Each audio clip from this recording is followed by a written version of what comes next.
Merwan, je crois que pour nous expliquer les différences entre anglais et américain, tu vas nous parler du tube de l'été, hein, c'est bien ça.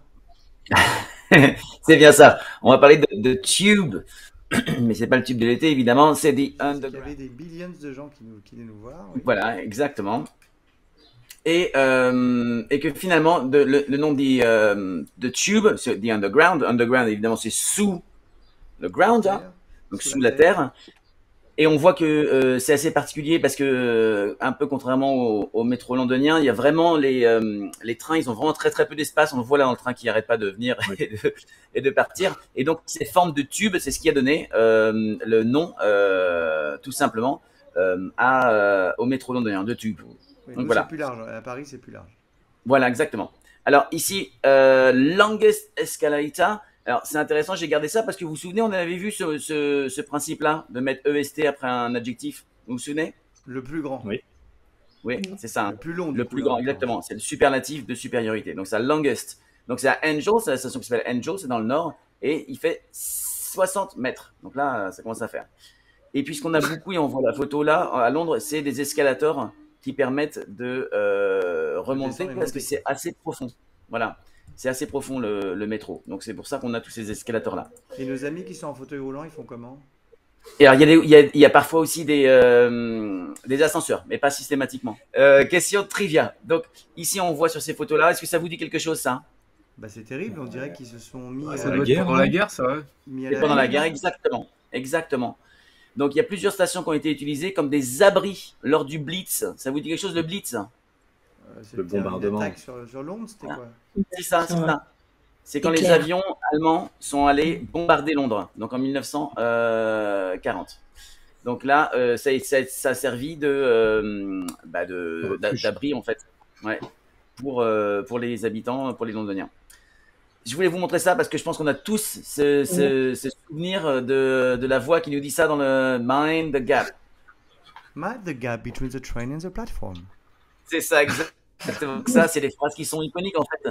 Et on voit bien que même le code couleur, etc., c'est des choses qui sont iconiques, hein. Le tube, c'est devenu quelque chose qui incarne vraiment la Grande-Bretagne et Londres en tout particulier.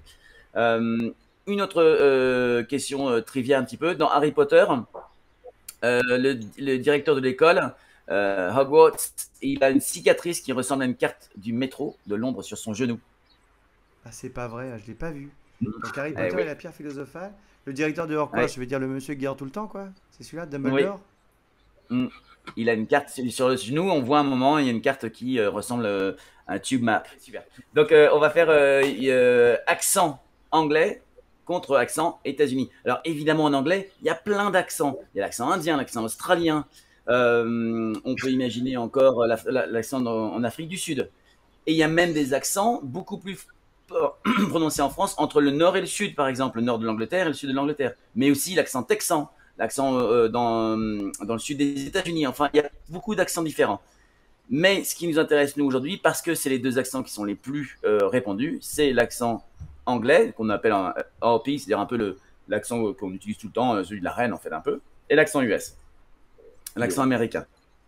Donc, oui, ouais, merci du roi. Donc, euh, il faut savoir que les Américains, ils prononcent tous les R dans les mots. Par contre, les Britanniques, eux, les R, ils ne les prononcent pas. On a exactement la même chose avec le T qui semble disparaître en anglais américain. Donc, en anglais britannique, on va avoir 20. Et quand on va être en anglais Tony. américain, on va faire disparaître le T, 20. 20, dentist, interview, dentist. On voit que le T, tout simplement, il disparaît. OK? Interview. Ok. Et on a ici, ensuite, il y a quelques mots qui ont des prononciations différentes. Alors, j'en ai choisi 3, il y en a plus. Ils sont marrants. Mais bon, Parce que alors let's On pense à practice. toi. Donc vas-y Nico, fais le mot letter en anglais et en américain. Bah, il y aurait later et later, j'imagine. Avec un c'est ça, très T et bien. un D. Letter. Ouais, exactement, Oh, c'est Nico, exactement ça. Super. Bravo. Cécile. Trop fort. voilà. Alors là, on va dire new and new.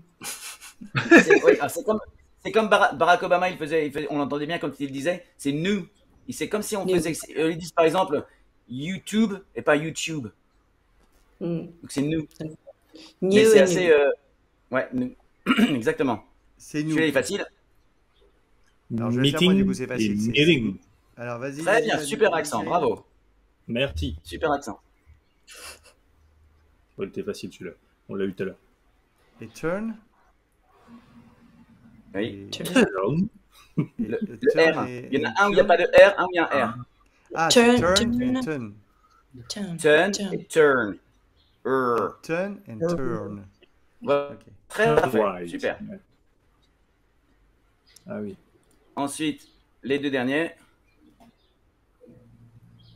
Alors, short et Short. short.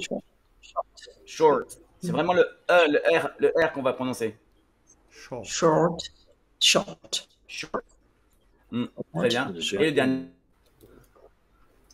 Tomato ou Tomato. tomato. Très bien. Tomato, tomato. Tomato, tomato.